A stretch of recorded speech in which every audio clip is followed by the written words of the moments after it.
स्वागत है आपका आपके अपने चैनल आरजी बिहार न्यूज पर। आज की खबर, पति की हत्या कर नदी में फेंकने वाली पत्नी गिरफ्तार। प्रेम प्रसंग में प्रेमी व 2 अन्य अपराधियों के द्वारा की गई थी हत्या। डीएसपी ने प्रेस वार्ता कर दी जानकारी। मधुबनी जिले के झंझारपुर अनुमंडल के मधेपुर थाना क्षेत्र स्थित भीट भगवानपुर गांव में पत्नी ने प्रेम प्रसंग को लेकर पति की हत्या कर दी। पति की हत्या में अपने प्रेमी व 2 अन्य अपराधियों के साथ मिलकर पति का गला दबाकर हत्या कर देने के बाद लाश को ठिकाने लगाने के लिए उसे नदी में फेंक दिया गया। पुलिस ने वैज्ञानिक तरीके से तहकीकात कर पत्नी को गिरफ्तार कर लिया है। प्रेमी व 2 अन्य अपराधी फरार चल रहे हैं। इसकी जानकारी डीएसपी कार्यालय प्रकोष्ठ में डीएसपी आशीष आनंद ने प्रेस वार्ता के दौरान दी है। उन्होंने बताया कि भीट भगवानपुर की चांदनी सिंह ने अपने प्रेमी राजकुमार सिंह और 2 अन्य साथियों के साथ मिलकर सोए अवस्था में अपने पति की गला दबाकर हत्या कर दी। शव को एक बाइक पर लादकर टिंगराहा गांव स्थित कोसी की धार में फेंक दिया गया। पुलिस की तफ्तीश वैज्ञानिक तरीके से की गई।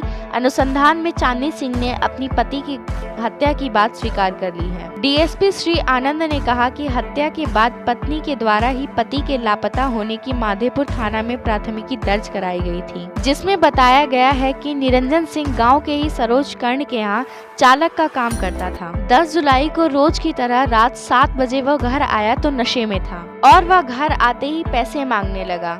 पैसा नहीं रहने पर मेरे साथ मारपीट करने लगा। फिर गाली गलौज करते हुए रात 10 बजे वह घर से निकल गया। 11 जुलाई को उनकी खोजबीन की गई लेकिन वो नहीं मिले। विगत 8 दिन तक खोज करने के बाद वे नहीं मिले तो लापता होने की प्राथमिकी दर्ज कराई गई। जब पुलिस ने वैज्ञानिक तरीके से इसका अनुसंधान किया तो राजकुमार सिंह से चांदनी सिंह के अवैध संबंध की बात सामने आई। बीते 2 सालों से चांदनी सिंह के घर में राजकुमार सिंह का आना जाना चुपके से चलता था और फोन से लंबी बातें भी हुआ करती थी। 8 जुलाई को राजकुमार सिंह ने चांदनी सिंह से कहा कि तुम्हारे पति निरंजन सिंह की हत्या करवा देता हूँ, और चांदनी सिंह इसके लिए तैयार भी हो गई। 10 जुलाई की रात जब निरंजन सिंह अपने कमरे में सोए हुए थे तो उनकी पत्नी चांदनी सिंह ने राजकुमार सिंह और 2 अन्य अपराधियों के साथ मिलकर अपने पति की गला दबाकर हत्या कर दी और उसे मोटरसाइकिल के बीच वाली सीट पर बिठाकर कोसी नदी की धार में फेंक दिया गया। डीएसपी ने कहा कि 2 अपराधियों की भी पहचान कर ली गई है,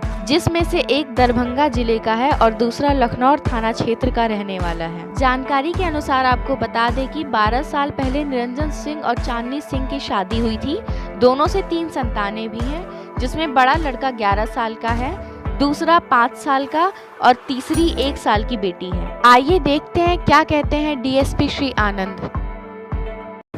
दिनांक 29/7/2021 को एक चांदनी सिंह नामक महिला द्वारा मधेपुर थाना में यह केस लॉन्च कराया गया कि उनके हस्बैंड की मिसिंग हो गई है। इस परिप्रेक्ष्य में थानाध्यक्ष एसआई अशोक कुमार जी द्वारा तुरंत इसका केस लॉन्च करके इन्वेस्टिगेशन किया गया और काफ़ी तकनीकी और वैज्ञानिक अनुसंधान इसमें हुआ और इस स्तर पर यह केस डिस्क्लोज हुआ है, जिसके तहत यह बात सामने आई कि चांदनी सिंह जिन्होंने अपने हस्बैंड निरंजन सिंह के बारे में मिसिंग की बात बताई थी, उसमें उन्होंने अपने इलिसिट रिलेशन के चलते अपने प्रेमी और उनके अन्य साथियों के साथ 10 तारीख को, जिस दिन मिसिंग का डेट है, उसके रात में लगभग 10:30 से 11 बजे के आसपास उन्होंने उसके अपने ही घर के आंगन के बरामदे पर उसकी हत्या हो गई थी और उसके बाद उसके डेड बॉडी को एक बगल के टिंगराही नदी में डिस्पोज कर दिया गया था। बहुत ही गुप्त तरीके से इसमें एसएचओ के द्वारा छानबीन किया गया। मेरे द्वारा लगातार मॉनिटरिंग की जा रही थी और पुलिस अधीक्षक महोदय को इसका अपडेट किया जा रहा था और बिल्कुल साइंटिफिक इन्वेस्टिगेशन से यह बात क्लियर हुई और जिसके बाद जब एविडेंस के आधार पर हमने इस वादरी से पूछताछ की तो इन्होंने भी अपने कन्फ्यूजन में बताया यह बात सही है कि वो लगभग कुछ सालों से अपने हस्बैंड से परेशान चल रही थी। उसके 3 बच्चे भी हैं और इसी इलिसिट रिलेशन के चलते जो अभियुक्त है राजकुमार सिंह, जो कि वहीं कोसी का पड़ोसी था, वो आपस में 2-3 साथियों के साथ मिल करके, महिला के साथ मिल करके उस मिसिंग पर्सन का मर्डर कर दिए हैं और वो लोग यहाँ से फरार हैं। इस परिप्रेक्ष्य में महिला को अरेस्ट किया गया है और अन्य लोगों के लिए छापेमारी की गई है। सर, किस तरह हत्या की गई थी? वो गला दबाकर, तो ये बात मैंने भी उससे क्रॉस किया था, तो वो लेक्चर किसी हथियार का प्रयोग नहीं किया था। 2-3 लोग थे और वो लोग मार करके लाश के साथ क्या किया? वो फेंक दिया गया था बहती नदी में और उसी रात वो ऐसी ही खबरों के लिए बने रहिए आपके अपने चैनल आरजी बिहार न्यूज के साथ।